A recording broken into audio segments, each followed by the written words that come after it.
বিকেল 7:30 থেকে আমি আর মা মিলে ঠিক করছিলাম যে আজকে ঘরে ডিনার করব নাকি বাইরে গিয়ে ডিনার করব। বিকেল 7:30 বলার একটাই কারণ এখন কানাডাতে সন্ধ্যা হতে হতে প্রায় 9টাই বাজে। সো বিকেল 7:30 থেকে সন্ধ্যা 9:30 পর্যন্ত, রাত 9:30 পর্যন্ত খালি ডিসাইডই করতে গেলাম যে বাইরে খাবো নাকি বাসায় খাবো। তো লাস্টে 9:40 দিকে একটা রেস্টুরেন্টে কল করলাম যে ওনাদের ডাইনিং কয়টা পর্যন্ত, কারণ ওই রেস্টুরেন্টটা আমার আর মার দুজনেরই খুবই ফেভারেট। সো কল করার পরে ওনারা বললেন যে ওনাদের ডাইনিং 10টা পর্যন্ত।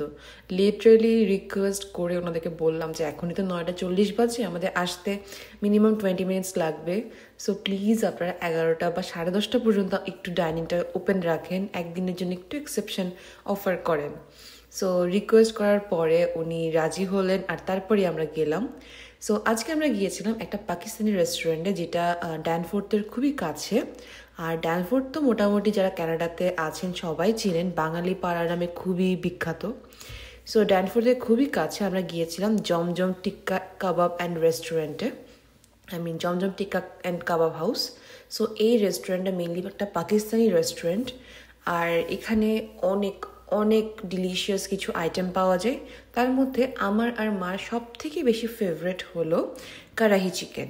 So karahi chicken with butter naan, ব্যাপারটা চমৎকার লাগে, খুব জমে যায়। সো ভাবতে ভাবতে এভাবে চলে গেলাম জমজম টিক্কা কাবাবে। তো তারপরে ভিতরে ঢুকে গেলাম আর অর্ডারটাও প্লেস করে দিলাম। আর এখানে ঢোকার সময় আমি ওনাদেরকে আবার একটু রিকোয়েস্ট করছিলাম যে প্লিজ একটু বেশিক্ষণ অন রাখিয়েন। হ্যাঁ, এটা লিটারেলি হঠাৎ ডিসিশন, হঠাৎ চলে যাওয়া এরকমই। সো আমাদের কোনো প্ল্যান ছিল না যে আজকে বাইরে ডিনার করতে যাব।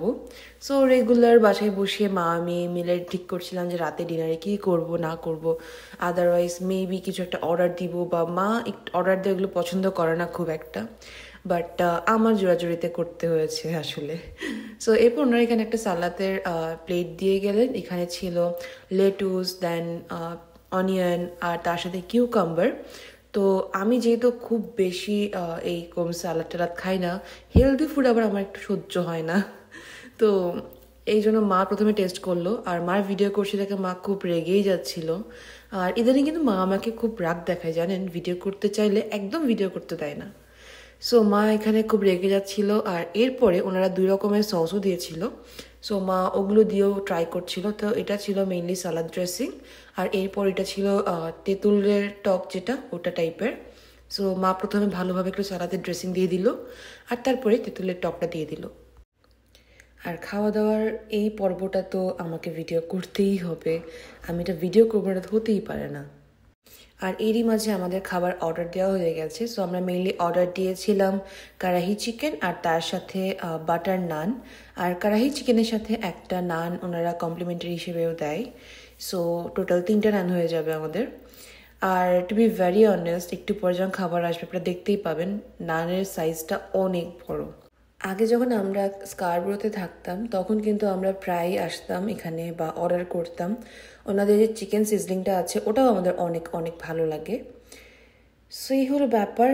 আর তাছাড়া এখানে আমাকে আর মাকে দেখতে খুবই বিধ্বস্ত লাগতেছে, কারণ আমরা উইদাউট এনি প্রিপারেশন গিয়েছিলাম। আর যেহেতু আমরা একদম লাস্টের দিকে বসেছিলাম, যেহেতু আমাদের ডাইনিং অলমোস্ট ক্লোজ ওই টাইমে, তো এই সাইডের লাইটিংটা না খুবই খুবই বাজে ছিল। আর ওই দিন ছিল আমার ব্যাড হেয়ার ডে। সো আর কি বলবো আপনাদের, সব একসাথে। সো এরপরে আমি আর মা একটু কথা বলছিলাম, কি কথা বলছিলাম সেটা এখানে আর স্ক্রিনে অ্যাড করলাম না, ভিডিওতে অ্যাড করলাম না। যাই হোক, মা এখানে বলছিল যে এরকম হঠাৎ করে তাড়াতাড়ি করে কেউ আসে, একটু প্ল্যান করে বা ভেবে চিন্তে তো আসতে হয়। লিটারালি আমরা ভাবলাম যে জমজম যাবা, ওকে চলো, এই টাইপের। সো যাই হোক, এখানে এই লাইটিংটা এতই বাজে ছিল যে আমি আর মা কোনোভাবেই ভিডিও করতে পারছিলাম না, যেহেতু রিফ্লেক্ট হচ্ছিল। তো এর মাঝে আমাদের খাবার চলে আসে। প্রথমে আসে বাটার নান। সো বাটার নানের সাইজটা বেশ অনেকটাই বড় ছিল, যেটা আমি আপনাদেরকে একটু আগেই বলেছিলাম। আর তার সাথে আমরা অর্ডার করেছিলাম কারাহি চিকেন। আর কারাহি চিকেনের টেস্ট, ও মাই গড, আমি কি বলবো। এখানে মেনলি 6 পিসের মতো থাকে, ছোটো ছোটো 6টা পিস থাকে। আর এছাড়া আমি মাকে বলেছিলাম যে আমরা চিকেন সিজলিংটা অর্ডার করবো কিনা, তো মা বললো কি না থাক, আজকে আর অর্ডার করবো না, নেক্সট দিন যখন আসবো তখন আমরা অর্ডার করবো ওটা। সো এই তো। আর আমার কাছে পার্সোনালি এখানে প্রাইসটা খুব রিজনেবল মনে হয়। তার কারণ যেমন অন্যান্য জায়গায় যেটা চিকেন বিরিয়ানি মোটামুটি $15-16 বা $17-18 হয়, এখানে চিকেন বিরিয়ানির প্রাইস পড়ে $12 কি $13 if I am not wrong. আর মেনুটা আমি অলরেডি ভিডিওর শুরুতে আপনাদের সাথে শেয়ার করেছি, সো আপনারা ওখান থেকেও দেখে নিতে পারেন। তো এরপর মা এখানে আমাকে সার্ভ করে দিচ্ছিলেন, আর এটা তো অনেক অনেক মজা খেতে। এটা আমরা আগেই খেয়েছি, সো নতুন করে আসলে এক্সপেরিমেন্ট করার কিছু নাই।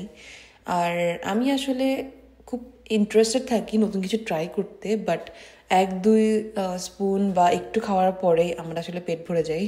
সো আমি হচ্ছে ওই টাইপের মানুষ। সো আমার জন্য আসলে অনেক বেশি খাওয়ার বা বুফে আমার জন্য না।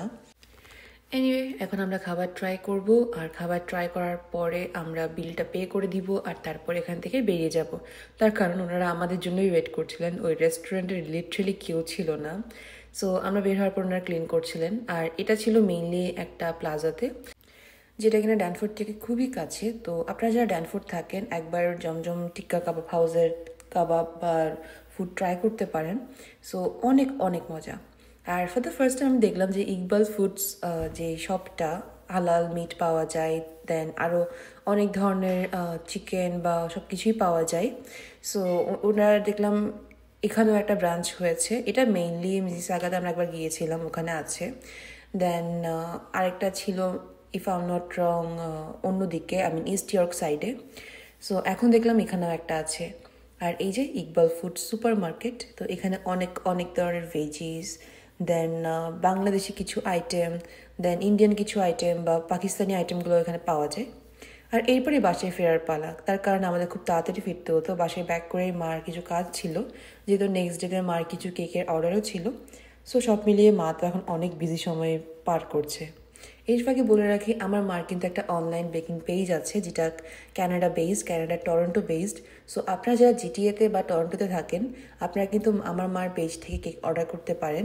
আর পেজের নাম মম্মিস কেক, যেটা আপনারা অলরেডি স্ক্রিনে দেখতে পাচ্ছেন, আর আমি লিঙ্কটা আমার ডিসক্রিপশনে অ্যাড করে দিব। সো আপনাদের যাদের কেকের দরকার হবে অবশ্যই আমার পেজে নক করবেন। আর এছাড়া বাংলাদেশি অথেন্টিক ফ্লেভারে jar cake, mini cake, celebration cake সব কিছুই আপনারা পেয়ে যাবেন আমার মার পেজে।